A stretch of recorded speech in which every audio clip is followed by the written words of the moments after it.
Bonjour, bienvenue dans Incorporer, le podcast qui va t'aider à plus habiter ton corps et à mieux vivre ta vie. Je m'appelle Dr Olivia Chival, je suis psychiatre et certifiée en thérapie sensorimotrice, c'est une thérapie psychocorporelle, professeur de yoga tantrique, Hatha Yoga. Et ici dans le podcast, tu vas aussi apprendre beaucoup sur qu'est-ce que c'est l'autocompassion. Donc dans ce podcast, il ne s'agit pas d'une thérapie et je ne délivre pas de conseils médicaux. En revanche, il s'agit d'un espace dans lequel tu es invité pour te ressourcer, pour trouver des informations, des expériences à faire, pour créer une relation plus nourrissante envers toi-même et ensuite envers les personnes avec lesquelles tu t'entoures et tu trouves aussi des interviews avec des experts dans le domaine. Bienvenue dans ce nouvel épisode et peut-être tu as envie de commencer par une grande inspiration dans le ventre et une longue expiration pour relâcher tout ce dont tu n'as pas besoin pendant notre rencontre et la rencontre avec Isaiah.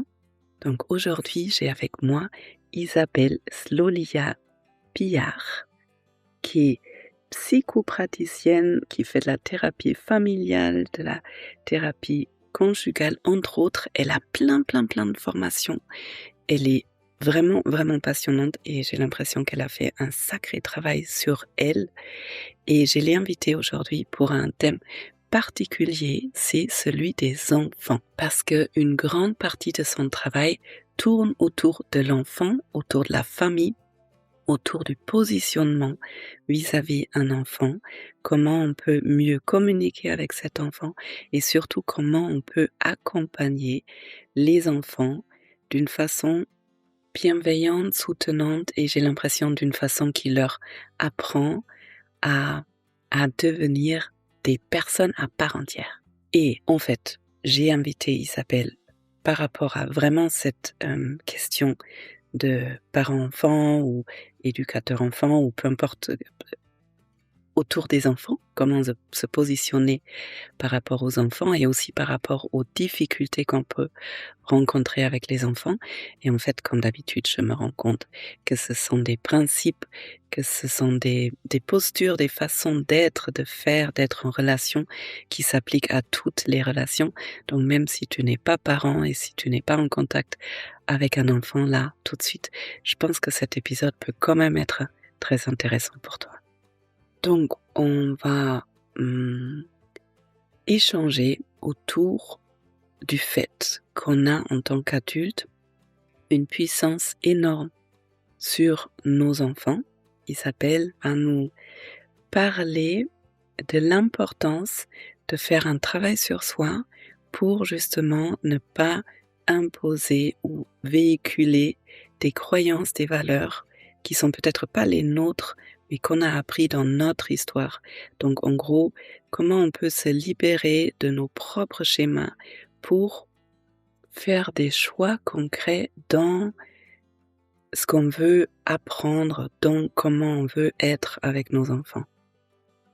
Et après, on va aborder l'importance de la communication, d'apprendre à communiquer, parce que c'est pas quelque chose non plus qu'on apprend intuitivement, une bonne façon de communiquer dans notre enfance. L'importance des mots, par exemple.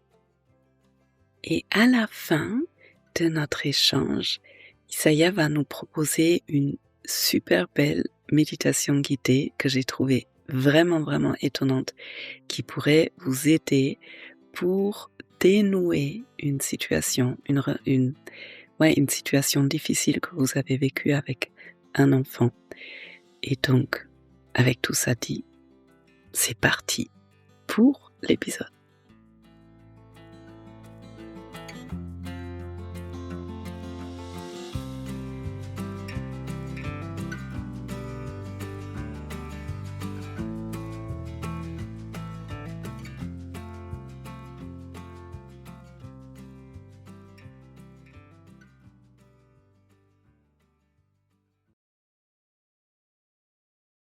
Bienvenue dans un nouvel épisode incorporé avec une invitée aujourd'hui.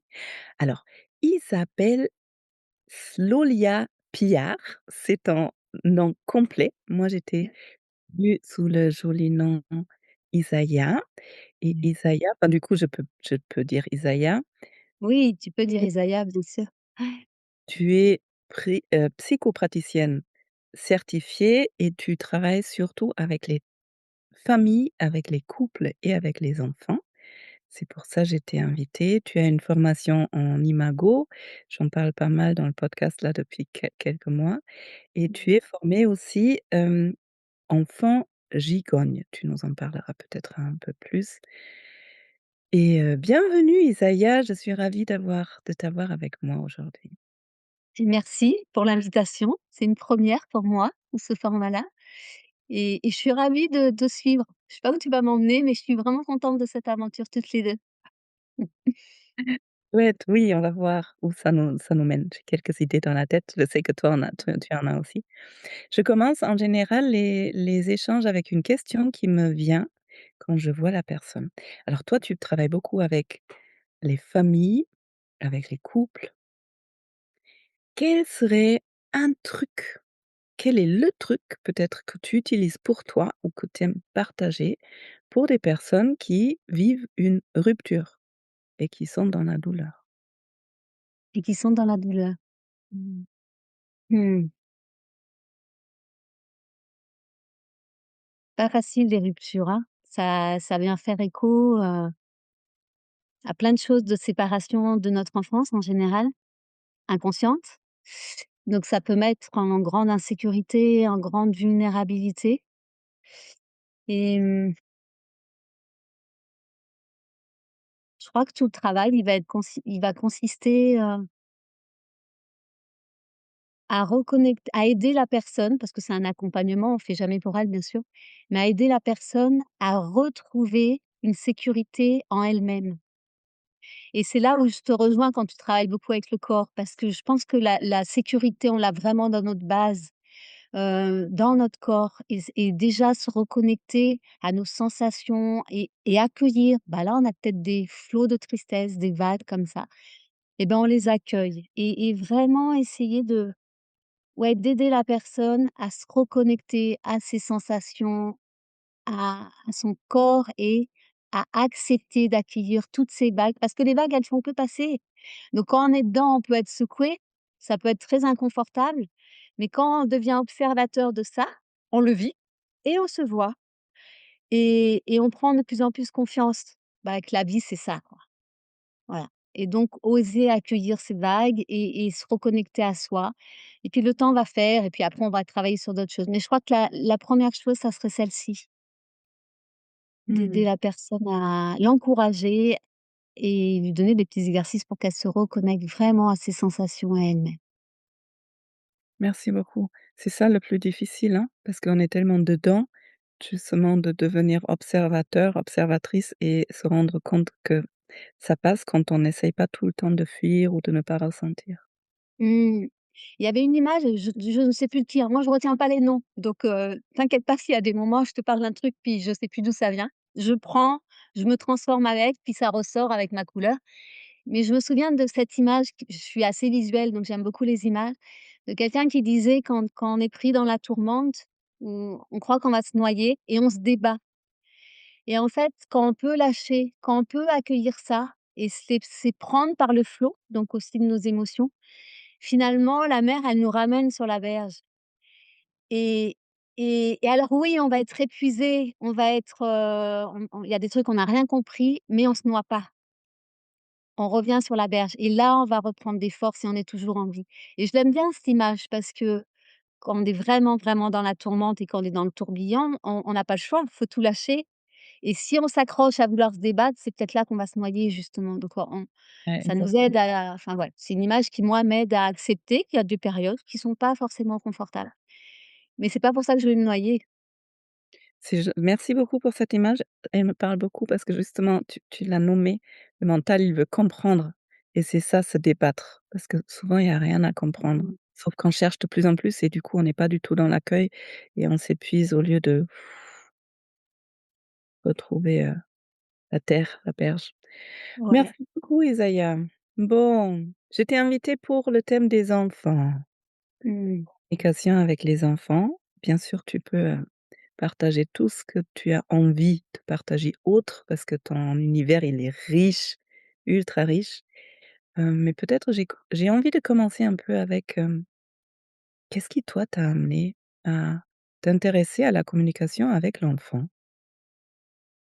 Waouh, je crois que ça a commencé très jeune. Hem, Quand j'étais ado, je voulais être instite pour les enfants handicapés. Finalement, j'ai fait un doc de psycho, je suis allée travailler avec des jeunes, en avec des une forme, ouais, de handicap mental, on va dire. Puis après avec des jeunes qui étaient dans des foyers placés là sur mesure judiciaire. Et puis finalement, je suis devenue ergothérapeute et c'est non plus comme éduc ou comme instit, mais c'est comme ergothérapeute. J'ai travaillé avec des enfants avec plein de formes de handicap. Et puis la relation et la communication, ça a toujours été quelque chose d'important pour moi, peut-être parce que j'étais moi-même handicapée, de la communication, de la relation quand j'étais jeune, certainement. Et du coup, ça a été un moteur pour découvrir très jeune, bah, la programmation neurolinguistique, par exemple, et puis, puis plein de choses de communication. Et ça a été important pour moi de prendre ce temps avec mes propres enfants. Donc j'ai pris un temps de congé parental avec eux et de vraiment nourrir le lien avec mon homme parce qu'on avait cet engagement sur une vie et puis c'est pas parce qu'on a l'intention qu'on y arrive. Donc on voulait vraiment se donner du temps et des moyens pour travailler notre relation, déjà de couple, puis avec nos enfants. Quand je suis devenue maman, bah, j'ai galéré, hein. Je crois comme beaucoup de mamans ou beaucoup de parents en général. Ça faisait des années que je travaillais sur moi pour vraiment, m'alléger et être là et puis en fait, bah, je me suis retrouvée confrontée à une responsabilité incroyable et avec, bah, plein de choses inconscientes qui sont apparues à ce moment-là et qui ont continué à apparaître tout le temps où mes enfants ont grandi. C'est comme s'ils avaient ce sacré pouvoir en fait, de me révéler mes failles. Donc là, il a fallu que j'aille chercher encore plus des outils de communication et cetera, voilà, sous pleine forme et donc je dirais que c'est un peu un fil conducteur, cette envie d'être en relation et d'avoir conscience de enfin, de cette envie d'être avec les enfants et en fait, même ce qui est rigolo, c'est qu'une fois que je suis devenue, psychopraticienne, je travaille aussi beaucoup en individuel, hein et je me suis formée en imago, comme tu disais, pour les couples. Je suis en cours de certification imago. Par contre, je me suis formée en parallèle tout de suite, dès que j'ai pu, donc la même année, à l'atelier de parentalité imago. Parce que pour moi, pouvoir tout de suite que les parents puissent très, très tôt pouvoir avoir des outils que moi j'ai pas eu, j'ai galéré quoi. Ou alors je croyais que: «Ah c'est bien ce que je fais blablabla», puis 10, 15 ans après je me suis aperçue, bah non, moi aussi je me suis plantée, mais je l'ai pas vu tout de suite parce qu'il y avait des angles morts dans mon histoire, des choses que j'avais pas encore travaillé sur moi donc bah j'œuvrais à travers forcément et 10 ans après, bah, j'ai pu régler ces choses-là et je me suis aperçue que, bah, dommage pour mes enfants, mais ils auront leur propre chemin à faire et voilà. Donc tout ça, je reviens quand je pars trop, ramène-moi, hein et là Ouais. je reviens juste pour, cet intérêt pour moi de pouvoir donner des outils aux parents pour qu'ils galèrent pas, que très vite, ils puissent être en lien directement avec des enfants avant bah, en fait de les enfermer, dans des processus où l'enfant au lieu de rayonner, de tu vois, de s'ouvrir à la vie, va être coincé par rapport aux injonctions parentales notamment. Stop, Oui, parce oui, que oui. là, il y a tellement de trucs dans Je lesquels suis un j'ai peu envie de maximiseur, hein, comme on dit en imago, alors, bon. il y avait tellement d'infos déjà dans tout ce que tu as donné. J'aimerais bien le relever ou j'ai trouvé ça super ce que tu as dit, c'est j'ai galéré et il y a certaines choses que j'ai appris après que mes enfants aient grandi et tant pis pour eux, ils font leur chemin. Ça m'a touchée, ça montre, bon, on peut faire énormément de travail sur soi, on peut essayer de son mieux et ben, c'est peut-être quand même pas ce qu'on aurait aimé donner aux enfants Sera et jamais parfait. et On c'est sera jamais et c'est important de s'accueillir avec, bah, nos insuffisances et je pense que le plus important, c'est d'avoir conscience qu'on a encore, pris par notre histoire et qu'on a encore agi par elle et donc de faire ce travail d'introspection et de vraiment d'aller nous libérer de notre histoire et en même temps d'être bienveillant parce qu'on peut pas le faire du jour au lendemain. Donc bien sûr qu'on va être encore agi par des failles, par des blessures, on va être encore réactif et donc pouvoir être bienveillant avec soi-même et trouver du soutien auprès de d'autres parents, auprès des ateliers de la parentalité par exemple, enfin, se donner les moyens de se faire aider et de demander de l'aide. Je crois En que fait, c'est ce que je important. oui, merci pour ça. Ce que je sous-entends, c'est un peu comme pour toutes les relations, mais là, peut-être encore différemment. Ce qui nous, entre guillemets, «empêche» d'être dans une communication, je ne sais pas comment dire, soutenante, bienveillante et qui accompagne l'enfant, ce qui nous empêche d'être dans l'idéal qu'on voudrait être, c'est notre Mmh. propre passé. Mmh. C'est ça? Je pense, je pense. Je pense que quand on est réactif, je sais pas, il se passe n'importe quelle situation avec notre enfant, on est bien, on joue avec lui ou on cuisine avec lui, peu importe, il y a un moment où c'est vraiment on se sent connecté et on se sent vivant dans la relation avec cet enfant. Donc tout le monde est heureux de ça et puis à un moment donné, il va faire un truc et en nous, on sent une réaction, alors que c'était super ce qui se passait. On sent notre corps qui va se rigidifier ou carrément on je sais pas, on peut même avoir un regard, noir ou un mot qui nous échappe et qui est vraiment pas sympa. Sans parler quand on rentre du boulot, qu'on est fatigué, alors là, notre seuil, il va être très, très vite réactif et en fait, ce qui remonte là, c'est pas quelque chose qu'on a anticipé. On se laisse surprendre par ça et donc c'est quelque chose de là, de ce qui vient se passer, fait écho donc dans l'instant, quelque chose de la situation fait écho inconsciemment à quelque chose de notre histoire qu'on n'a pas réglé et donc il y a une peur en nous, il y a une tristesse, il y a quelque chose qui se réactive et qui nous c'est une vague. Sauf que la vague, bah, on la maîtrise pas parce qu'on est vraiment dedans et donc là, c'est plus la femme que je suis aujourd'hui qui agit en conscience et qui est simplement, même des fois, on est même pas en conscience, on est, point, simplement. Mais là, c'est une petite fille en moi qui se réactive dans une peur, dans une impatience, dans tu vois? Donc oui, pour moi, c'est vraiment écho à notre histoire et je suis pas sûre qu'on ait fini de tout régler. Enfin, moi, j'ai pas la prétention d'avoir fini de régler mon histoire et je pense pas l'avoir fini quand je vais mourir. Donc bah, voilà, soyons bienveillants avec nous, et quand on voit ça après, de prendre un temps, de se poser plus tard et d'aller revisiter qu'est-ce qui s'est passé pour moi et mettre de OK. la conscience sur ça. En fait, quand l'enfant fait un truc qui m'active, Ouais, la personne qui réagit en moi, c'est pas l'adulte, c'est mon enfant intérieur. exactement, exactement. Et quand bon, déjà, je trouve que c'est énorme de commencer à prendre conscience de ça, que là, c'est pas l'adulte, c'est quelque chose qui vient de mon passé qui réagit et c'est peut-être pas juste parce que là, je suis face à un enfant Mmh mh. et un vrai enfant et Mmh. c'est quoi alors les pistes pour pouvoir c'est la question de base, mais c'est quoi les pistes Mmh. pour pouvoir clarifier, pour pouvoir être moins réactif, pour travailler sur mon passé? Alors, pour moi, d'abord, cette question de base, bah, c'est celles qui sont essentielles, les autres, on s'en fiche, quoi. Revenons toujours à la base. Donc merci pour ta question et pour moi, il y a plusieurs points. La 1re, donc pour travailler sur notre histoire, bah, c'est déjà là, dans le quotidien, je suis réactif à mon enfant, à mon conjoint, je ne sais quoi. Je prends un temps plus tard et je me dis: «OK, quelle est la partie de moi qui parle là?» et des fois, j'ai pas, hein, les mots, donc je vais voir dans mon corps. Je m'installe, je me centre, waouh, puis je sens mon ventre ou je sens un truc là ou quand je repense à cette scène et je vais regarder. Et cette sensation va m'amener à trouver une émotion associée et peut-être qu'il y a plusieurs émotions associées. Donc je vais prendre le temps et puis après je vais me dire: «OK, je sens de la colère, de la tristesse ou juste une angoisse» et je vais fouiller. Je laisse monter mais sans mettre de pression. J'observe. C'est toujours celui qui observe, en étant connecté à mon corps et à mes sensations.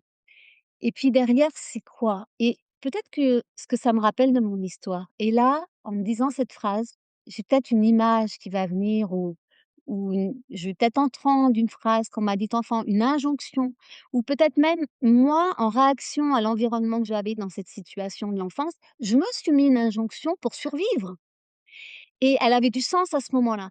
Sauf que là, je vais je lui disais que: «Bah, non, aujourd'hui, je suis adulte, je suis autonome, je ne dépends plus pour ma survie de ces adultes. Donc j'ai le droit de me débarrasser de cette injonction que j'ai reçue ou j'ai le droit de me débarrasser de celle que j'ai pris pour ma survie et donc je peux me libérer de ça. Voilà, je m'autorise quelque chose de nouveau. Peut-être qu'il faudra que je le répète plusieurs fois pour que ça s'ancre de nouveau et peut-être qu'en une fois, pouf, ça y est, je l'ai vu, j'ai pris conscience, paf, c'est pas donc il y a une partie comme ça qu'on peut faire seul et puis des fois, on tombe sur des choses, à mon avis, qui sont beaucoup plus ancrées et surtout qui nous ont vraiment, vraiment fait peur, où l'enfant n'a pas compris ce qui s'est passé et donc ça, c'est les choses qu'on a vraiment mis sous le tapis, dont on ne se souvient plus très souvent, bien sûr et je pense que quand on est dans une telle insécurité pour retourner voir ce qui s'est passé, là, on a besoin d'un thérapeute. Après, je dirais, peu importe peut-être l'outil que va utiliser ce thérapeute, parce que l'important, c'est le lien qu'on va avoir avec lui, dans la confiance, pour pouvoir créer une sécurité dans cette relation. Et c'est parce que je vais me sentir en sécurité dans la relation avec ce thérapeute que je vais m'autoriser à vraiment pouvoir revisiter cette chose que je mets sous le tapis inconsciemment, bien sûr, pour ma survie, hein. Ça serait trop intolérable de revivre ça. Ouais, super, merci beaucoup. Là aussi, il y a beaucoup d'infos. Donc déjà, tu as donné un outil concret, ça c'est génial, que chacun peut essayer et même en dehors des conflits ou des choses avec les enfants, dans toute relation, il y a des choses qui nous activent, de vraiment prendre un temps après et comme tu dis, utiliser le corps aussi et Mmh. se faire accompagner et ça encore une fois, de pouvoir visiter uniquement quand on est en sécurité, parce que si on se sent pas en sécurité dans la relation, bah, il y a des résistances, on va pas aller pouvoir plus loin. Waouh, c'est riche, Et merci beaucoup. je est-ce que je Oui, peux juste, peut-être, compléter? Une fois qu'on a fait tout ça, ce qui est important derrière l'émotion, c'est qu'il y a un besoin qui n'a pas été satisfait. Si je suis en colère, c'est que, par exemple, l'autre a manqué de considération vis-à-vis de moi. Si je suis triste, c'est que quelqu'un a coupé le lien. J'étais en connexion et puis il est parti et je me suis sentie perdue, abandonnée, peu importe. Mais il y a forcément un besoin qui a pas été. Et donc c'est important que je puisse moi aussi, à tête reposée, me dire: «C'est quoi mon besoin?» «Ah ben j'ai besoin de lien, j'ai besoin d'être considérée, j'ai besoin de me reposer, j'ai besoin» je sais pas ce qui va venir et que je devienne responsable de mon besoin. Aujourd'hui, en tant qu'adulte, peut-être qu'enfant, bah, les adultes, ils ont fait ce qu'ils pouvaient, quand je avec qui ils étaient à ce moment-là. Je le vois bien moi en tant que mère avec mes enfants, donc voilà. Par contre, l'enfant que j'ai été a souffert de ça, mais moi aujourd'hui, j'ai les moyens de venir consoler cet enfant, j'ai les moyens de lui dire: «Regarde, je vais prendre soin de toi parce que je sais que tu as besoin de lien. Alors regarde ce que je vais faire pour ça» ou «Je sais que tu as besoin, je sais pas, de joie, de eh ben, écoute, on va faire ça» et je peux vraiment me reconnecter à mon enfant. C'est toujours une histoire d'adulte et intérieur. d'enfant, que ce soit le lien ou non et donc je peux vraiment m'autoriser et être responsable des besoins de de remplir mes besoins, tu vois? Là, tu parles l'adulte que tu es prend soin de remplir les besoins de l'enfant intérieur à l'intérieur de Ouais, toi. ouais, Ouais. ouais et de moi en tant qu'adulte, du coup, les 2 hein, de tous les besoins que je peux avoir, que ce soit mon enfant qui a souffert de telle chose, je vais le nourrir de ce besoin qu'il a pas eu à l'époque, comme pour réparer un peu et puis aussi moi en tant que femme aujourd'hui, bah, je vais regarder: «Tiens là, je suis Tu un peu agacée, il se passe quoi?» J'ai réagi parce qu'en fait, j'étais fatiguée et mon besoin, c'est de prendre plus de temps pour moi. OK, bah, avant d'aller garder cet enfant la prochaine fois ou qu'il vienne à la maison, je vais m'accorder un temps de repos pour pouvoir être ouais, disponible dans l'instant ça pour lui. on est d'accord, tout ça, c'est entre toi et toi. C'est entre toi Ouais, et ton enfant intérieur et ouais, entre toi et la femme que tu es aujourd'hui et ouais, pour l'instant, en fait, ton enfant, enfin, le vrai enfant matériel, on le laisse à l'extérieur parce qu'il y a déjà ouais. un besoin que tu peux nourrir envers toi-même pour Mmh. rencontrer le vrai enfant, sur terre, Exactement, étant plus apaisé. exactement. Ouais, ouais, ouais, ouais, Ah, exact. merci. Merci beaucoup. Alors, qu'est-ce que j'ai envie de te demander? J'ai tellement de questions. Quand tu as un parent qui vit des difficultés avec son enfant. Peut-être répéter: «Ah, pff, elle m'écoute jamais» ou «Elle fait des crises et je sais plus comment faire» et Mmh. et même des fois, j'entends des parents dire: «Mais j'ai essayé de punir c comme si de lui apprendre ça comme ça» et ça a l'air très dur souvent. C'est quoi le premier truc que tu peux par où un parent peut commencer à trouver, je sais pas, de l'apaisement, des Alors ressources? la première chose que je vais lui dire, c'est: «Venez faire un stage de parentalité Imago, entre adultes». C'est pour les grands-parents, les parents, tout adulte, qui n'a pas forcément d'enfants, mais qui est en lien avec des enfants pour son boulot, dans le voisinage, peu importe. Ça, c'est la première chose que je vais lui dire. Parce que là-dedans, on trouve un soutien entre d'autres adultes qui sont confrontés aux mêmes difficultés ou à des difficultés assez similaires. Et donc, dans cet atelier, je peux aussi le faire en individuel, mais je trouve ça super, je le fais en présentiel, l'atelier, et je trouve ça super les liens qui se nouent entre les gens et comment chacun va réaliser qu'en fait l'autre il galère aussi, et je vois que je peux être bienveillant avec lui, donc je vais apprendre à être bienveillant avec moi. Comment, tiens, moi j'ai une idée, je vais lui donner, lui il va m'en donner une. Ce soutien et cette solidarité entre adultes qui galèrent forcément. Donc ça, c'est vraiment je vais encourager à ça évidemment, vraiment à fond. Et puis après, je crois que je vais enfin ce que j'ai envie de te dire là, donc je te le dis là, c'est d'encourager l'adulte, le parent ou l'adulte, peu importe, qui va être avec un enfant, de réaliser la responsabilité qu'il a. Quand on devient parent, on le sent ça. Tout d'un coup, il y a un petit bout de chou qui dépend complètement de nous pour survivre. Donc la responsabilité, elle nous tombe dessus. Ça peut être difficile d'ailleurs pour certains parents. En tout cas, on apprend à vivre avec ça, mais il y a vraiment un avant, un après, et je crois pour quasiment tous les parents, hein. Et en même temps qu'on a cette responsabilité, c'est comme s'il y avait quelque chose de on risque, donc on a ce pouvoir de prendre soin de l'enfant, c'est notre responsabilité, et en même temps le risque quand l'enfant a un peu grandi et tout, c'est de vouloir, imposer toutes nos croyances, nos valeurs qui sont importantes pour prendre soin de cet enfant. C'est en fonction de notre construction. Mais on risque de vouloir imposer ça, alors que nous on trouve que c'est très bien, c'est notre responsabilité, on a le devoir de prendre soin de cet enfant. Et plus l'enfant va grandir, plus on risque de tomber dans la domination malgré nous. Et ça, c'est très difficile pour l'enfant, c'est très difficile pour le parent, on ne le voit pas forcément, et ça, c'est un point qui pour moi est hyper, hyper, hyper important à prendre conscience. Oui, je suis responsable, oui, j'ai un pouvoir sur cet enfant, mais attention, comment j'exerce mon pouvoir et ne jamais tomber dans la domination. On le fait des fois malgré nous quand on punit un enfant, mais vraiment engager le dialogue avec l'enfant, et c'est ça qui est beau en imago, c'est que au lieu de punir l'enfant ou de se fâcher, on va être dans une nouvelle posture, et la posture, elle va être: «OK, il y a un monde devant moi qui est complètement différent du mien. Je suis responsable de cet enfant, mais attention, je ne veux pas imposer mon monde sur son monde». Donc lui, au début, il a pas les mots pour dire ce qu'il ressent, surtout quand il est tout bébé, où il faut vraiment là, il est que dans la sensation, quoi. Donc je vais essayer de comprendre son monde, et je vais vraiment être curieuse de lui depuis qu'il est tout petit, et mettre des mots, moi, et de dire: «Waouh, qu'est-ce qui t'arrive là? Tu as mal? Tu as peur? Tu as faim?» Enfin, je vais essayer de mettre comment ça fait, et est-ce que c'est ça? Et le «est-ce que c'est ça?» c'est génial parce que ça me permet tout le temps, tout le temps, tout le temps de garder en tête que l'enfant est différent de moi, et donc j'ai beau le connaître, plus les années passent, plus je le connais, plus je vais repérer des choses dans son attitude, plus souvent je vais avoir l'impression que je viens toujours, toujours, toujours vérifier. Parce qu'il y a que lui qui sait ce qu'il vit, même si au début il peut pas mettre les mots dessus, et Alors, ça change la posture du parent. je crois que ça, c'est un truc de base parce que je peux Oui, imaginer rien que l'idée que l'enfant, c'est une part entière.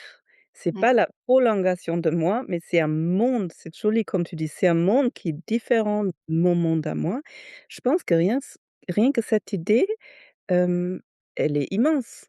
Parce qu'on enfin, moi, je peux imaginer qu'on puisse se dire: «Ça, c'est mon enfant, moi, j'ai envie qu'il soit comme ci, comme ça, parce que moi, je j'ai grandi avec ces valeurs, avec ces croyances». Donc un truc très bête, moi, j'ai envie qu'il soit médecin, point. À la limite, avocat, ça le fait encore, mais alors rien d'autre, et donc je vais pousser ma plante, tr tr tr. Ça peut être un premier apprentissage, non? De se dire: «OK, là, je suis Mais de oui, être». et je trouve que c'est important. dès que l'enfant est tout petit. Mais tu vois, ce que je trouve difficile, c'est que souvent on se dit: «Bah oui, le» enfin moi je me suis dit avec mes enfants et malgré moi, viscéralement, c'était ma prolongation. Donc même si je me disais: «C'est un être», je leur parlais comme à des avec des grands, enfin, quand mon fils a eu 4 ans, j'ai réalisé qu'il était petit. Et jusqu'à là, c'était enfin, tu vois, il y avait un décalage. Donc consciemment, je me disais: «Oui, c'est un être à part entière». N'empêche que viscéralement, c'était mes entrailles qui parlaient. Donc en moi, il y a quelque chose de vraiment viscéral et c'est pour ça que c'est super difficile. On a beau en avoir conscience, réellement après le faire dans les faits, c'est vraiment un travail. Enfin moi, je trouve que c'est un travail de toujours se rappeler: «Il est différent» et par cette petite phrase: «Est-ce que c'est ça?» Je me le rappelle et je lui rappelle que je sais qu'il est différent et qu'il a le pouvoir de me dire parce qu'il y a que lui qui sait ce qu'il vit et ce qu'il pense et ça, c'est un truc, si ça devient automatique, waouh, mais on va éviter tellement de choses. On a tellement de parents, qui mettent, le bonnet, le pull à l'enfant parce que le parent a froid et ça, c'est la pire des choses que les dont les gamins se plaignent. C'est quand il y a eu une étude, statistique récemment qui a montré ça. Les voilà et on projette malgré nous parce qu'on est responsable de l'enfant, qu'on veut prendre soin de lui. Et on peut être responsable de l'enfant, prendre soin de lui, tout en étant conscient. Je vais vérifier. Je vais l'aider à mettre des mots et quand il a pas les mots et que moi j'essaye de lui dire: «Ah oui, alors peut-être que tu es déçu parce que là on s'en va et que tu étais en train de jouer avec ta cousine et que tu aurais voulu continuer. Est-ce que c'est ça?» Quand on vient vérifier ça, le gamin au début il a pas forcément les mots quand il est tout petit, mais on lui fait une modélisation. Donc en lui proposant ça et est-ce que c'est ça? Bah, ça va l'aider à se faire ses propres réflexions et donc après à accueillir comme quelque chose de valable, de reconnu, d'accepter ce qu'il peut penser, ce qu'il peut ressentir, ce qu'il peut avoir comme émotion et ce qu'il peut faire. Et c'est vraiment important parce qu'on lui donne sa place comme ça. Et si on arrive plus ou moins bien selon les domaines, parce qu'on a des injonctions qui sont très, très fortes dans certains domaines. Donc malgré nous, il y a des domaines où on aura plus de difficultés, bien sûr, à avoir cette ouverture et cette présence à l'enfant. Mais si au moins on tente à aller vers ça, mais waouh, la différence de posture et comment l'enfant, il va se sentir accueilli, aimé pour qui il est. Il va pas être obligé de passer son temps à s'adapter, tu vois, à l'adulte et pour survivre, parce que lui, il est en mode survie quand même. Nous, on a dépassé ça, mais l'enfant, il est comme ça pendant longtemps, longtemps, hein, avant de se sentir autonome. Ça me fait sourire un peu noir parce que je trouve que c'est la même chose entre adultes, en fait. Quand tu as parlé du bonnet et de l'écharpe, en fait, moi, je me vois mettre Pierre un bonnet, une charpe Ah ou ben voilà, un plaid, mais parce que moi, j'ai froid et parce que moi, quand je tombe malade, ça dure des mois et parce que moi, j'ai pas envie qu'il tombe malade et que moi, j'attrape le truc. Il voilà. a pas du tout froid et Tu pourras faire un dialogue imago avec ça, il sera ravi.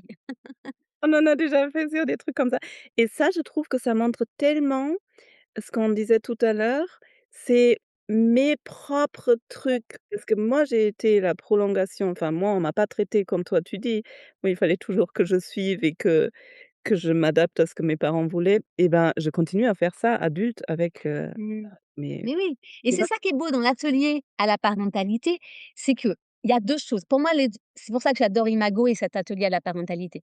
Depuis toujours, pour moi, il y a 2 choses importantes. C'est d'une part, on va travailler sur son histoire par plein de moyens différents et chacun trouve les siens et selon les phases de vie, on en a d'autres et peu importe. Le tout, c'est d'y aller et de ouais, d'y aller, point.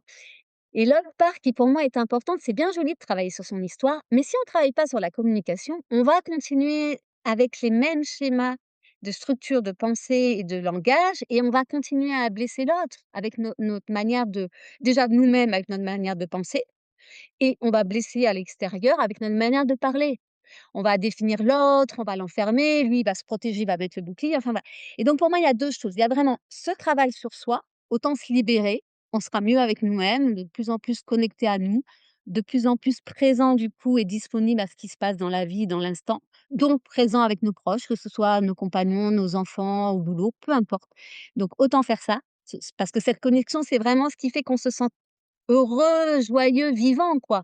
C'est grâce à ça, donc autant travailler sur notre histoire pour ça et en même temps, donnons-nous les moyens de travailler sur la communication pour continuer à entretenir ce lien. Parce que je m'allège et puis j'arrive à la maison et à mon homme, je lui parle, vraiment très mal ou à mon enfant, bah, pouf, déconnexion, hein. Donc tout ce qui était choix jusque-là. C'est pas parce que je travaille sur mon passé et que je j'assouplis mes stratégies et cetera, c'est pas ça suffit pas pour avoir une bonne connexion avec l'autre, une bonne communication avec l'autre. Exactement. C'est 2 choses différentes et qui pour moi se complètent et c'est vraiment c'est pour ça que les outils de communication, bah, moi j'ai fait de la PNL, j'avais 20 ans. Quand j'étais en doc de psycho, je m'ennuyais un peu et j'ai fait un travail perso avec un psy et finalement, il faisait une formation de la PNL, donc je me suis formée, je suis praticienne de PNL et ça a été vraiment pour moi une clé ça, surtout qu'à l'époque je méditais, je faisais des choses comme ça. Ouais. Qu'est-ce PNL pour les personnes qui ont jamais entendu? Pardon, programmation neurolinguistique. À l'époque, quand j'avais 20 ans, c'était très à la mode. Aujourd'hui, on en parle moins, mais ça se voit partout. Dès que tu fais un truc de développement personnel ou de psy, tu vois que c'est dessous, même si on dit plus ces mots-là. Et donc, c'était vraiment pour moi, ce qui a été vraiment important à ce moment-là, c'est de prendre conscience comment le langage structure ma propre pensée, avant même d'ouvrir la bouche. Et donc, je sais pas, par exemple, la métacommunication et le métamodèle, c'était hyper important. Les omissions ou les distorsions dans le langage ou tu vois, des plein de petites choses que les gens retrouveront s'ils vont chercher, qu'on fait au quotidien sans penser Et et en fait, ça a une incidence. donne un exemple entre métaprogramme et Beh, par exemple, le truc tout bête, «Oui, on a été faire ça», «On» c'est qui? Il y a une omission là. Il faudrait peut-être préciser ou alors, «Je suis triste». Bah, de quoi tu es triste? Ou alors, je sais pas, il peut y avoir, «Ah oui, non mais, elle a déjà fait une fugue» ou «Ah non mais» enfin, tu vois, un petit mot comme «déjà» va sous-entendre ça a pas été dit, mais moi, dans ce que j'entends, l'autre m'induit quelque chose, alors que si on enlève le déjà ou alors ça va être: «Je dois» et il se passe quoi si tu fais pas ça? Tu vois? Des choses très rigides qu'on se met dans la tête et donc tous ces ou le toujours. de Non, mais toujours il et est toujours oui, comme ça. C'est terrible de dire un toujours, de définir quelqu'un, il est toujours comme ça. On l'enferme, alors que bien sûr qu'on n'est pas toujours comme ça. Tu vois, c'est plein de petites choses du langage et qui sont induites ou alors, heu, je sais pas, ma timidité m'handicape. Bah, ma timidité, elle a pas ce pouvoir-là, hein. C'est moi qui suis handicapée parce que, tu vois? Comme si le mot va me déresponsabiliser. tout à fait et donc c'est vraiment important de se rendre compte quels sont les mots que j'emploie, qu'est-ce que je et qué pas s et enfin moi j'irais plus loin, pas seulement qu'est-ce que je dis à l'autre, à l'enfant ou à mon conjoint ou à un ami, mais qu'est-ce que je me raconte toute la Ouais, journée à moi complètement.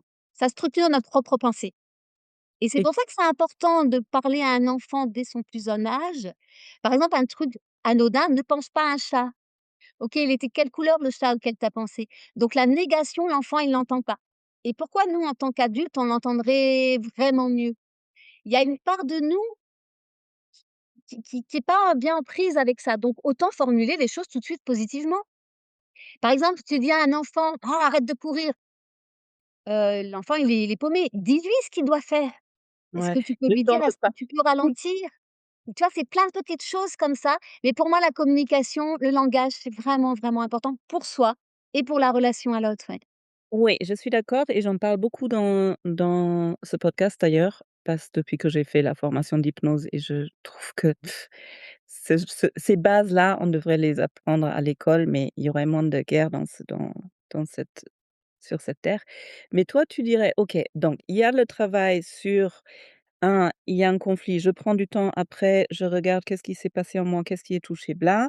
Je commence peut-être avec un thérapeute, un coach, un accompagnement pour me libérer un peu de mon passé pour que le passé influence moins comment j'agis avec mon enfant et de l'autre côté, il y a côté communication.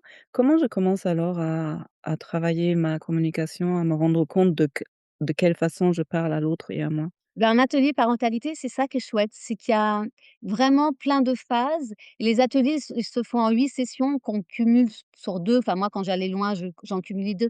Mais sinon l'idéal c'est une fois par semaine et à chaque fois il va y avoir des petites notions comme ça, aussi de communication. Il y aura toujours les 2. Et donc on a une semaine pour s'entraîner. On a une semaine pour, s'observer sur ce point-là et quand on revient, on se dit: «Ah ouais, moi j'ai changé ça» et du coup c'est hyper, valorisant. On réalise qu'on a un pouvoir encore. C'est je veux dire, on a beau des fois, se sentir culpabilisé, se sentir nul comme parent ou je ne sais quoi, on peut toujours réparer grâce au dialogue et grâce à notre posture et grâce à la connexion. Donc c'est génial de voir que, waouh, j'ai changé ça. Moi, j'ai eu des retours de parents incroyables. Ils partaient à la 1re session, ils revenaient à la deuxième et en fait, ils témoignaient des enfants qui avaient été surpris de ce que eux en tant que parents, faisaient ou disaient. Et pour moi, c'était le plus beau témoignage. Et puis après, une fois que tu le sais avec ton enfant, que tu t'es exercé, tu es venu à cet atelier, en fait, tu l'utilises avec tout le monde, avec ton partenaire, avec ton au boulot, enfin, tu vois? C'est une posture, c'est vraiment toujours une posture. Comment je suis curieux de l'autre, au lieu d'être dans le jugement de l'autre, au lieu d'être dans la critique de l'autre, au lieu de l'enfermer dans toutes les projections et les préjugés que j'ai de lui. Ouais, au lieu c'est ça, au lieu de projeter ce que moi j'imagine d'autres. Donc cet atelier parentalité, je mettrai de toute façon le lien en dessous. J'imagine que pas tout le monde peut venir en présentiel, même si ça le Ouais, alors il y en a en Imago, il y en a beaucoup qui le proposent en distanciel. Moi, je suis de l'ancienne. Moi, j'ai besoin de concret. J'ai vraiment, j'aime trop ce qui se passe et je pense que ça favorise aussi on mange ensemble, tu vois? Donc parce que quand j'ai fait, par exemple, sur le Larzac, c'était 2 sessions de temps en temps, donc ça faisait long. Donc il y avait une pause repas en même temps et tout ça et là, ça crée des liens, mais waouh, oui, le groupe, il est super et en même temps, ça, c'est quelque chose qui est important pour tout le monde, pas seulement pour les parents, la communication. Donc tu mmh, disais tout à l'heure déjà, on peut se former en PNL, on peut commencer à à apprendre l'hypnose, par exemple. On peut s'intéresser à la, CNV dont on a bah, parlé. oui, tout ça, hein. Moi, j'ai fait, tout ce qui était, avec Marshall, hein. J'ai acheté les bouquins quand mes enfants étaient tout petits et d'ailleurs, au début, ils se moquaient de moi parce que c'était un peu, ouais, c'était pas fluide, tu vois? Mais n'empêche que c'était hyper important ce que moi, ça m'a amené comme, conscience. Ouais, Ouais. OK. Ouais, donc il y a quand même plein d'outils qu'on peut s'approprier aussi pour Mmh. commencer à regarder comme quels mots on emploie, comment on Ouais. se parle déjà à soi-même. OK, je réfléchis, il y avait tellement de questions que j'avais envie de poser. Hem, Quand c'est vraiment difficile avec l'enfant, tout le temps, Après, ça dépend pourquoi, hein, c'est difficile avec l'enfant. Est-ce qu'il a un quand handicap? quand l'enfant ne fait Ouais. pas ce que le parent veut. Bon, beh, si les gens réécoutent le début, de l'entretien là, ils auront déjà des pistes, hein. Parce que ce que le parent veut, c'est quand même ça. L'idée, c'est quand même de rentrer en dialogue avec l'enfant et de comprendre que le comportement qui est pour nous inacceptable là, signifie quelque chose et donc de que l'enfant ne sait pas dire autrement. Donc reprendre le temps de lui faire le miroir, d'essayer de comprendre son monde, de valider son monde, même si on n'est pas d'accord avec son monde, parce qu'en tant que parent, il y a des choses, des règles qu'on amène en sécurité, il y a pas le choix des fois. Mais le fait d'avoir entendu son enfant dans ce qui était vraiment important pour lui, d'avoir pu lui dire: «Bah, ouais, je comprends. Tu dois vraiment être triste de ça» et en même temps, tu vois, donc on l'a écouté, on lui a montré qu'on comprenait ce qu'il disait et en même temps, là, pour la sécurité de ton petit frère, bah, je peux pas te laisser faire ça parce qu'il c'est un bébé et tu risques de lui faire mal malgré toi et moi, je suis responsable de vous 2 et je dois vous protéger tous les 2. Donc des fois, on lui met un cadre, il y a pas le choix, c'est comme ça. Mais on aura pris le temps avant de lui faire parler. Un enfant, quand il est réactif, quand il y a un truc très fort, d'abord, faut passer par le corps. Tant qu'il est comme ça sert à rien de vouloir lui parler, blablabla, blablabla, parce qu'il faut qu'il décharge. Donc soit on fait un jeu avec lui, on va courir, on l'aide à se remettre dans le corps, soit juste on lui dit: «Waouh, tu as l'air vraiment triste ou vraiment en colère». Il a pas les mots là, hein, il est que dans son corps et on lui fait ça. «Est-ce que c'est ça?» Et déjà voir son attitude. Puis on lui laisse un peu de temps. On reste près de lui, on le soutient en fait, mais sans être intrusif. Juste, on est là et on lui montre qu'on fait attention à lui. Mais on n'est pas avec notre téléphone en train de faire autre chose en même temps. On est vraiment là, on l'accueille dans son émotion. Et du coup, il se sent pas jugé, il se sent pas grondé, rien. On l'accueille là-dedans. Et il va pouvoir lui-même s'accueillir là-dedans. Il a le droit aussi de se montrer comme ça. Il a le droit d'être en colère, il a le droit d'être triste, il a le droit aussi ça, pas toujours être joyeux et faire plaisir aux parents. Et puis après, on va aller chercher. Et en fait, lui, le besoin qu'il y avait derrière. bah, il va finir par le dire. C'était d'être en lien avec son petit frère ou sa petite sœur. Sauf que le petit frère, ou la petite sœur qui est bébé, bah, il faut aussi en prendre compte et là, il est fatigué ou là, il peut pas faire ça ou là, c'est dangereux pour lui.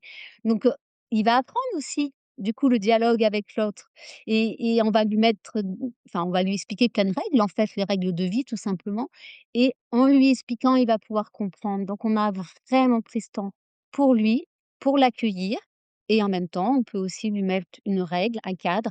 Il a besoin d'une structure, l'enfant. Il a besoin aussi de se sentir, de pouvoir s'appuyer sur nous et pas s'il commence à s'appuyer, à faire sa crise qu'on tombe, quoi et de pouvoir l'accueillir. Il nous sent solide si on l'accueille quand il est en colère. On l'accueille simplement, en étant détendu vraiment nous-mêmes, hein, Ça me pas fait des frissons. J'ai trouvé ça super important ce que tu as dit et super dur pour beaucoup, certainement, souvent. Mais en fait, ce que tu dis, c'est qu'il faut prendre du temps mmh, et être présent. Et ouais, même si l'enfant est en train de faire une crise, genre taper, hurler, crier, eh bien, on prend ce temps, on lui montre qu'on est présent. À un mmh, moment donné, ça va s'apaiser, on s'intéresse à ce monde.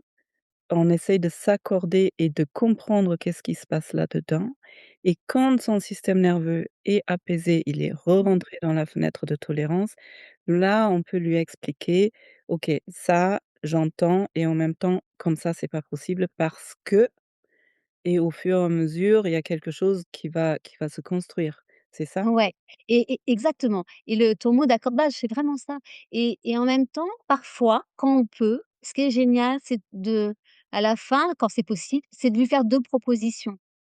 «Bah, ouais, je comprends que tu sois triste de ça et est-ce que, là, tu vas devoir partir, par exemple, tu es déçu, tu peux plus jouer avec ta cousine», je ne sais quoi. «Est-ce que, bah, peut-être qu'on peut prévoir un autre rendez-vous. On prend l'agenda, on se met ou est-ce que tu aurais envie, de téléphoner demain? Ou est-ce que tu auras envie comment tu auras envie de lui faire un dessin quand tu t'en vas de la maison, de lui faire un dessin pour elle? Enfin, tu vois, lui donner des portes de sortie, des solutions. Alors quand on peut les faire ensemble, c'est génial. Quand l'enfant est initiateur de ça, il peut en trouver, c'est bien. Quand c'est ensemble, c'est génial parce qu'il ne faut pas faire porter toute la responsabilité à l'enfant. C'est un enfant et rappelons-nous qu'il a le droit d'être un enfant et avoir le droit d'être un enfant, c'est des fois ne pas savoir, c'est avoir le droit à l'erreur, c'est, avoir un autre une autre temporalité, c'est avoir le droit de ressentir tout ce qu'il ressent. Enfin, le droit à l'enfance, c'est vraiment, vraiment important.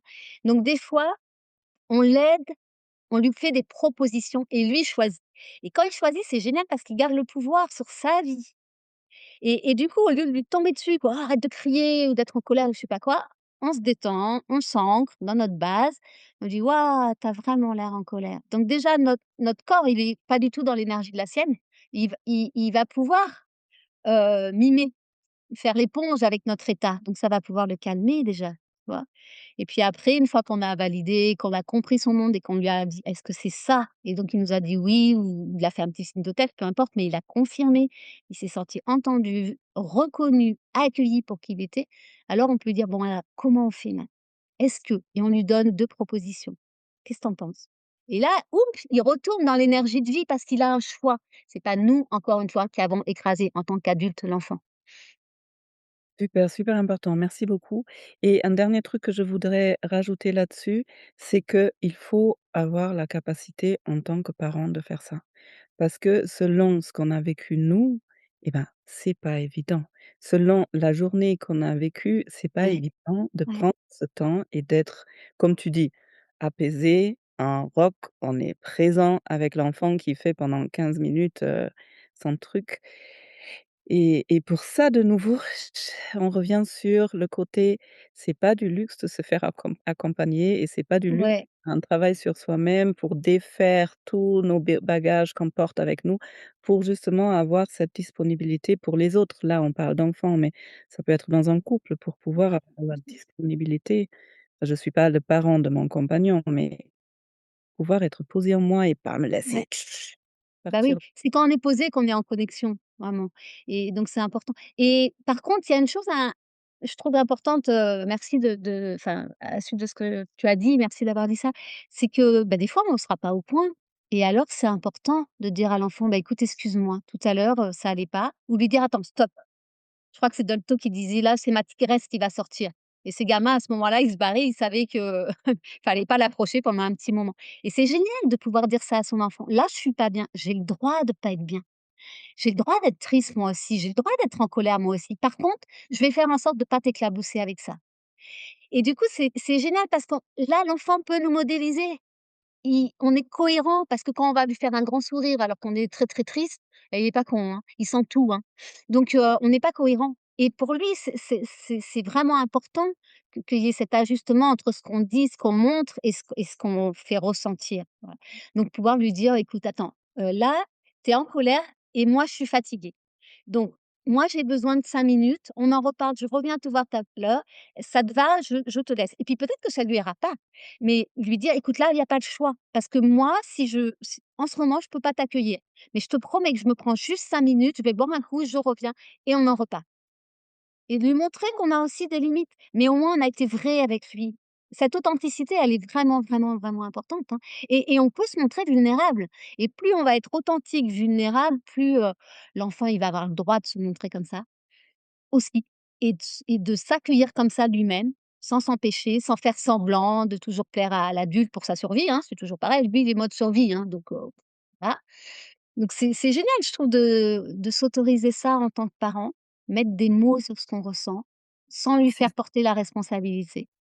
c'est super riche, merci beaucoup. C'est tellement important avec les enfants et en même temps, c'est la même chose dans toute relation, même entre Mmh. Mmh. s'autoriser à dire: «Tu sais, là, j'ai besoin d'un quart d'heure et je reviens» et je pense Ouais, que «et je reviens», c'est important. C'est pas: «Là, je peux pas, je me casse», c'est: «J'ai besoin de 3 heures, 3 jours, 15 minutes et je reviens». ouais. Merci beaucoup pour ça. Je ramène tout aux adultes, mais je trouve que c'est en fait Mais c'est ça, voilà, c'est une posture, hein. C'est une posture. C'est pour ça que moi je dis aux parents: «OK, vous voulez peut-être pas faire de thérapie de couple en ce moment parce que ça prend du temps, que ça coûte cher, blablabla. Par contre, pour vos enfants, vous êtes prêts et c'est bon, parce que vous allez toucher à tout ça en vous pour vos enfants, mais votre homme, il va en profiter, hein, ou votre femme, elle va en profiter. Donc c'est bonus quoi. Qu'on passe par la fenêtre, par la porte, on s'en fiche. Au résultat, c'est une posture et après une fois qu'on a cette posture, ben, on jongle avec, et avec tout le monde avec, quoi, ouais. c'est ça que j'ai adoré quand tu m'as dit quand tu m'en as parlé avant, tu disais un truc du genre, «Moi, au départ, je voulais travailler avec les couples, mais comme les couples, c'est pas une priorité pour eux de mettre du temps, de l'énergie, et ben, je leur ai dit: «Écoutez, on va travailler sur votre enfant» et oui, je suis passée par la fenêtre et ça aura Ouais. le même résultat et encore mieux. Mais je trouve que pour moi, Imago a repris tout ce que j'ai fait dans mon curseur de communication, de travail sur moi. Ça a tout repris avec une mayonnaise incroyable et donc pour moi, Imago, c'est vraiment danser la paix. Donc j'ai forcément cette espèce de d'élan d'avoir envie bah, d'en parler partout quoi, évidemment. Donc merci pour ce podcast parce que c'est une belle opportunité. Ouais, c'est plaisant pour moi de d'avoir cette opportunité pour en parler aussi. Ouais, Ouais, c'est vraiment je très beau. comprends ta passion. Tu avais envie de partager une expérience ou un truc comme ça, c'est ça? Ah bah, je peux oui, j'ai préparé quelque chose. Alors je sais pas si ça va être facile pour tous les parents ou tous les adultes qui écouteront un jour ce podcast, mais ouais, on peut essayer. Du coup, je vous propose, bah, de bien vous asseoir les jambes décroisées, les pieds bien sur le sol et de bouger, un peu les pieds pour bien sentir le sol et de fermer les yeux si vous le pouvez, tranquillement et de sentir votre base, comment vous êtes assis sur le siège. Comme si vous pouviez mettre votre conscience au niveau de votre base et prenez une grande inspiration et puis soufflez tranquillement.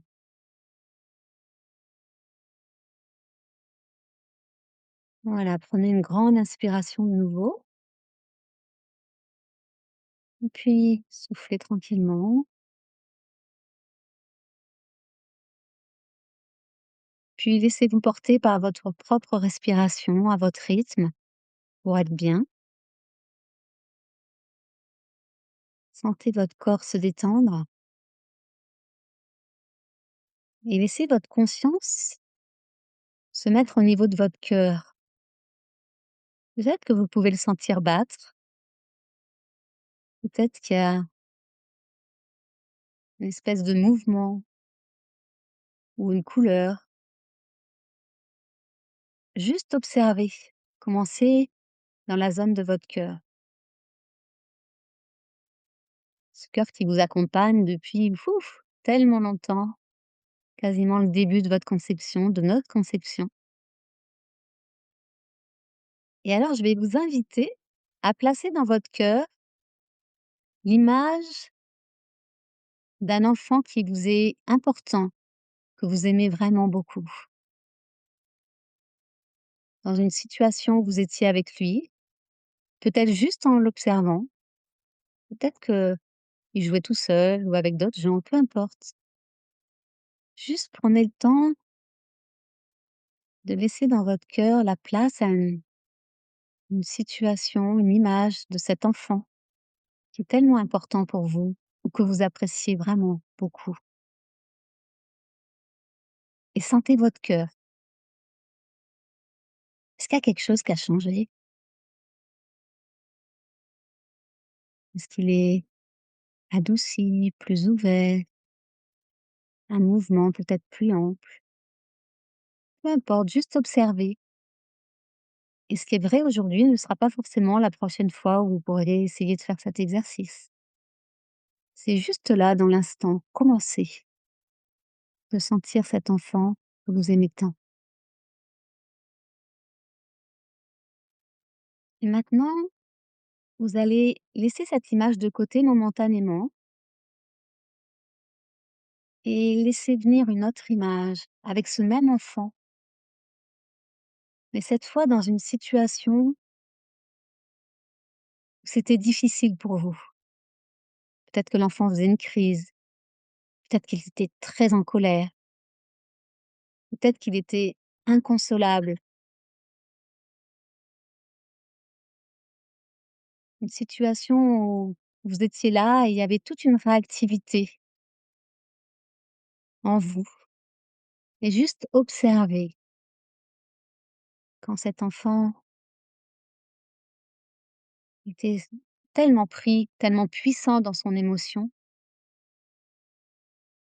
comment c'était pour vous en face?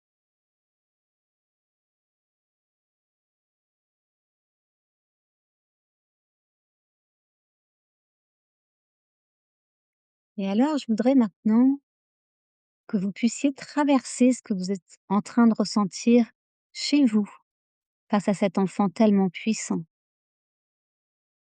Quelle énergie il a quand il est en colère comme ça ou quand il pleure tellement fort. Traversez cet inconfort que vous avez, peut-être d'agacement, peut-être de colère même, et sentez cette part en vous dessous. Qu'est-ce qui se passe? Comment vous vous sentez peut-être démuni? Peut-être que ça fait écho à une propre blessure de votre histoire et que vous pouvez la voir là. Peut-être juste que c'est vraiment insupportable de vous sentir impuissant face à cet enfant.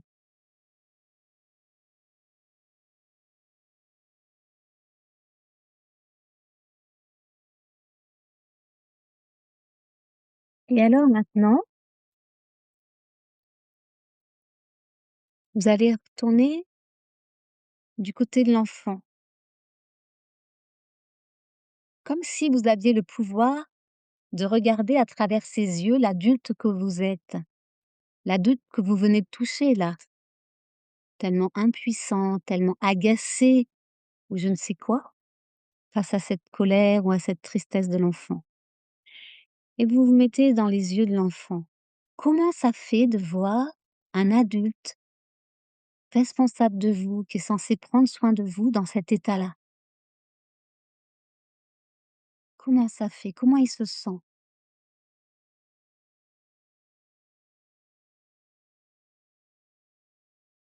De quoi il aurait besoin cet enfant? Laissez-vous juste toucher parce qu'il est peut-être en train de vivre, certainement en train de vivre. Comment ça fait de se mettre à sa place?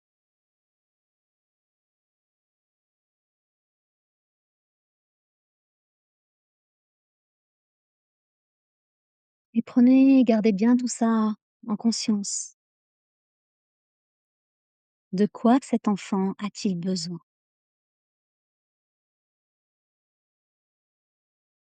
Et ramenez ça avec vous dans votre position d'adulte. Et imaginez-vous interagir avec lui autrement, maintenant que vous avez cette conscience de son besoin, cette nouvelle compréhension. Comment ça se passe maintenant entre vous? Prenez le temps d'observer. Vous pouvez être présent, complètement bienveillant, soutenant avec lui. Juste, vous l'écoutez.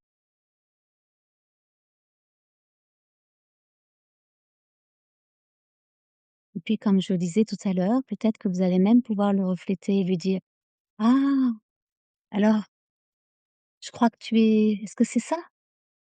Ou je te vois, est-ce que c'est ça? Oh bah oui, je peux comprendre, ça doit être difficile pour toi».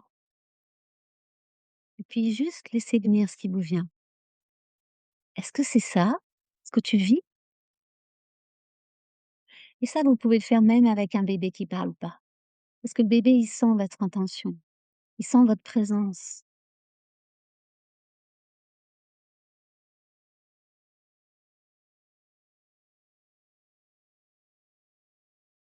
Voilà, prenez le temps de voir cette nouvelle scène qui peut se dérouler autrement grâce à votre conscience.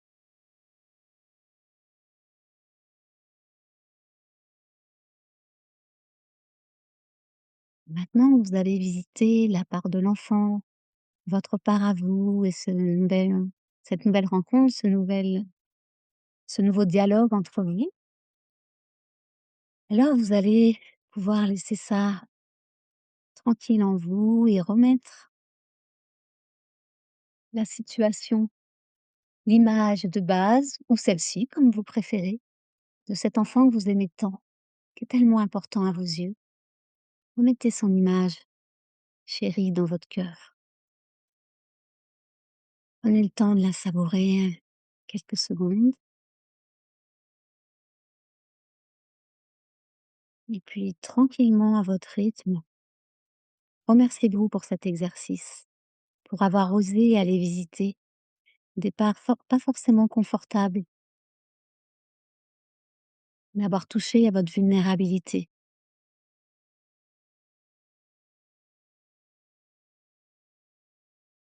Prenez une inspiration ample, tranquille,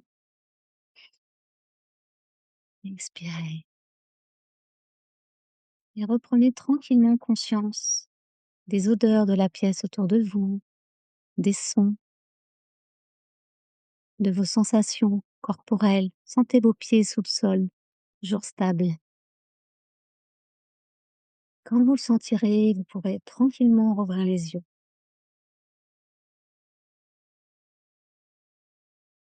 Merci, vous êtes prêté au jeu. Mmh, merci beaucoup, Saya, c'était intéressant. Comment tu te sens? Mmh. Un peu déstabilisée, mais en même temps plus posée dans le corps et il y a plus d'espace, ça donne beaucoup plus de possibilités dans la relation, en fait. Mmh. Un peu déstabilisée par rapport à l'idée que je m'étais faite au départ, qui est un peu partie, en explosion puisque j'ai pu visiter et prendre conscience qu'est-ce qui peut se jouer des 2 côtés. Mais, Donc ça t'a un peu déstabilisé et j'imagine ça risque du coup de déstabiliser d'autres personnes aussi. Donc ce que je c'est peux proposer, c'est que s'il y a des gens qui se sont sentis déstabilisés par cet exercice, je veux bien qu'ils m'appellent ou qu'ils me fassent un petit WhatsApp, il y a pas de souci. Même si c'est dans 6 mois qu'ils voient ça, puisque c'est moi qui ai initié pardon cet exercice, j'en porte la responsabilité donc il y a pas de souci, hein. Je pourrai répondre, quand je travaille, mon téléphone est coupé, mais je trouverai un moment s'il y a besoin pour, heu, c'est gentil, Aya. pour faire un Moi, je retour. je voulais dire déstabiliser plutôt dans un bon terme. Tu sais, quand tu es fixé sur une idée et tu Ouais, pars tu aussi ouvert. sur du meilleur, bah, Mmh, de passer d'un état stable à un autre état stable, tu passes par un état de déstabilisation parce qu'en fait, l'idée que tu t'es faite, elle est un peu partie en vrille parce que tu mmh, vois d'autres possibilités maintenant, ce qui est ouais. bien. Tu ouvert en fait, ça t'a ouvert à autre chose, finalement. Bah, super, dans ce cas-là, super. Ça veut dire que ça a marché.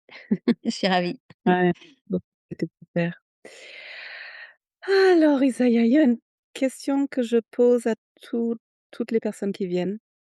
Si toi, Isaïa, l'adulte que tu es, tu regardes toute ta vie depuis ta naissance, avec les moments joyeux, avec les moments difficiles, avec tout ce que tu as pu traverser, avec les ressources que tu as découvert et tout ça.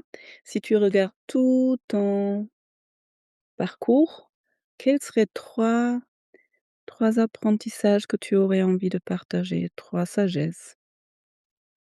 Hem, je crois la première, c'est quand j'avais entre 15 et 20 ans, la conscience de la mort et du coup, cette conscience de la mort, comme quoi je peux mourir demain, en fait, d'un accident, de quoi que ce soit. On n'est pas obligé d'être vieux.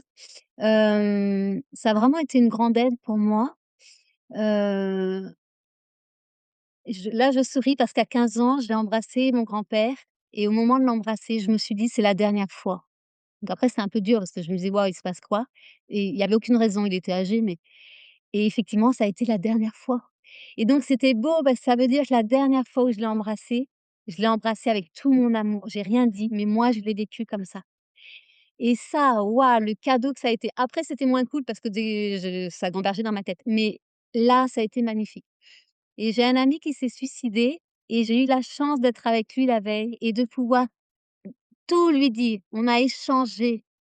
Et toute la nuit, j'ai cherché une solution, mais le matin, il s'est suicidé. J'ai pas pu agir. Donc c'était forcément difficile, mais ce qui a été beau pour moi, c'est que tout avait été dit et ça, je l'ai vraiment gardé.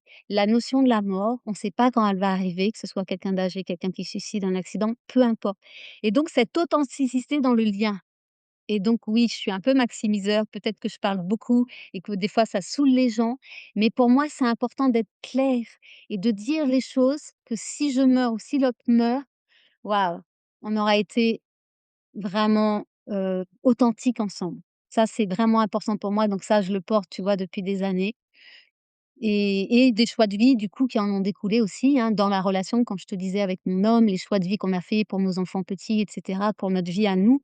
C'était aussi, si je meurs demain, waouh, attends, je veux être contente, heureuse de mes choix, quoi. Voilà. Donc ça, c'est la première chose qui est, je crois, la plus importante. Après, hem, bah, la deuxième chose, ça vient aussi de la PNL quand j'avais 20 ans et c'est la conscience et ça se retrouve un peu dans l'Imago, je trouve. Moi, je l'ai un peu retrouvé avec cette notion, comme je disais tout à l'heure, d'autoriser l'enfant à pouvoir penser, à pouvoir ressentir les émotions à travers tous nos canaux d'expression, quoi. À pouvoir, ressentir ses sensations et à s'autoriser à agir. Mais à la base de tout ça, il y a vraiment l'énergie de vie, l'énergie de l'être. Et cette énergie, elle est c'est comme la libido, enfin, c'est cette puissance de vie qui est en nous et qu'elle est forcément positive. Par contre, elle va se manifester à travers des injonctions qu'on nous a données ou qu'on s'est mises, peu importe, de manière, plus ou moins libre ou plus ou moins saine, plus ou moins bienveillante et des fois, on peut blesser l'autre ou l'autre peut nous blesser. Donc notre être, il est toujours positif, on va dire et nos actes pas forcément et ils peuvent être condamnables et heureusement qu'il y a la loi pour ça. Et de bien différencier les choses.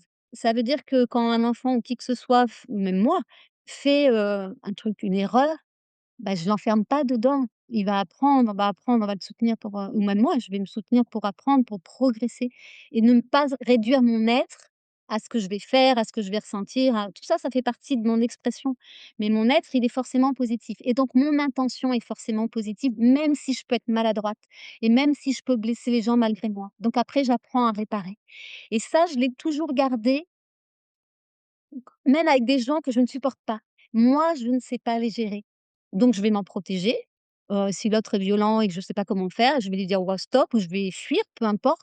Je vais m'en protéger parce que j'ai pas le pouvoir de le changer. Par contre, je ne l'enferme pas dans cet acte qui est violent pour moi. Il a aussi un espace autre chose que moi je suis pas en capacité aujourd'hui à découvrir parce que je suis réactive à lui. Mais peut-être qu'un jour je serai je pourrai. Voilà, tu vois? Et ça, c'est une grande ouverture que je trouve qui est vraiment importante pour moi parce qu'il y a des gens que je supporte pas comme tout le monde, hein. Je suis pas finie, donc je suis aussi réactive, mais il y a toujours une part de moi qui reste bienveillant. C'est pas parce que je ne peux pas ou c'est pas parce que je ne cautionne pas ça, heu que l'autre n'est est que ça. Il a d'autres parts qui vont être belles en lui, qui que ce soit, quoi. Ça, c'est vraiment important pour moi, cette notion-là. Voilà, tu m'en as demandé 3, je crois. Hem, heu,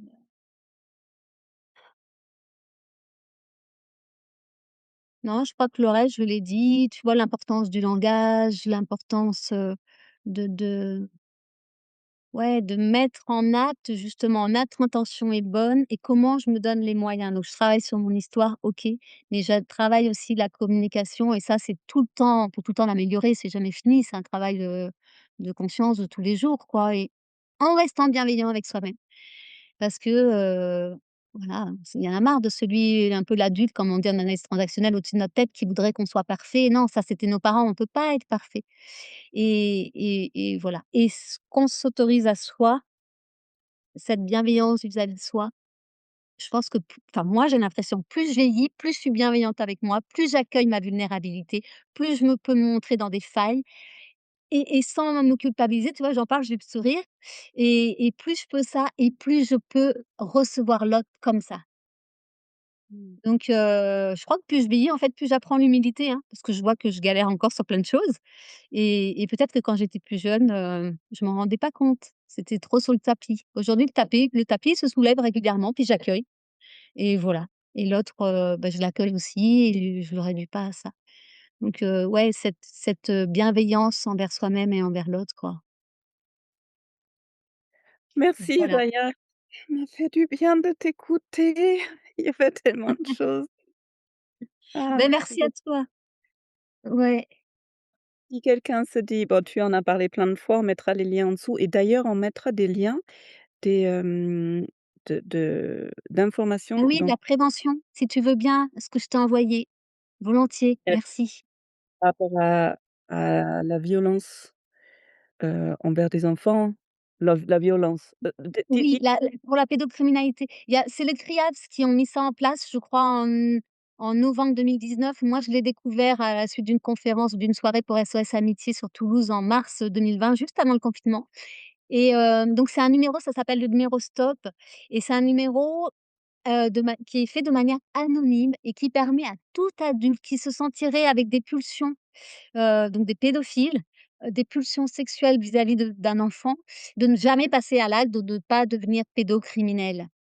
Et bah, tant mieux pour lui et tant mieux pour l'enfant, bien sûr et donc l'aspect de prévention, il est vraiment, vraiment important et ce numéro, ça fait quand même donc plus de 6 ans qu'il existe et il est très peu connu.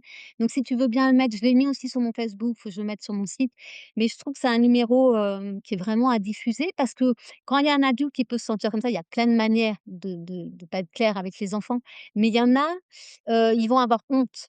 Ils vont encore avoir un surmoi qui est pas loin quand même et ils vont être dans la honte, donc ils vont jamais en parler.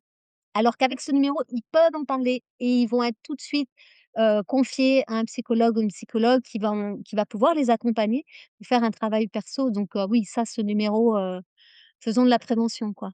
donc Et regardez l'autre, c'est le, violentomètre, je sais plus comment on l'appelle, pour les enfants, adapté aux enfants et je trouve qu'il est vraiment important parce qu'on ne réalise pas en tant qu'adulte, ça reprend un peu ce que je disais tout à l'heure, on a notre responsabilité de parents, on a le devoir de protéger nos enfants et oui, de les protéger à tous les niveaux, mais souvent notre pouvoir, il peut dériver vers de la domination et là, c'est pas OK.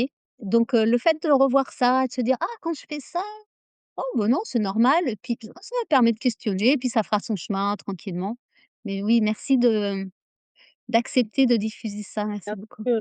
Donc regardez en dessous de cet épisode, en dessous de la vidéo, on mettra des liens, toc toc, je sais pas encore comment, mais en tout cas, il y aura un moyen de d'accéder aux Puis infos. sinon sur mon Facebook, Isabelle alors je crois que mon Facebook c'est Isabelle Ah bah, Sloliger, parfait. psychopraticienne, je crois. Je Oui, t'enverrai sinon. on met ton Facebook et ton site internet si Voilà, jamais. Je souhaite te Et con de toute façon, ça sera retrouvé là-dessus, sur l'un ou l'autre, oui, tout à fait. Merci. Merci beaucoup pour ton temps, pour tout ce que tu mets dans ce monde, pour tout le travail que toi-même tu as déjà fait. C'est vraiment un cadeau. Merci. Grand merci à toi, Isabelle. Et merci à toi parce que c'est intéressant, j'avais jamais fait, finalement pas trop stressée, ça va et puis voilà, c'était chouette de te suivre, de cet échange. Merci beaucoup, super et puis merci aux auditeurs qui sont aussi motivés pour, se transformer, ça c'est important. Oui, Dansons tous la paix ensemble. dansons tous la paix ensemble. Ouais, merci Olivia.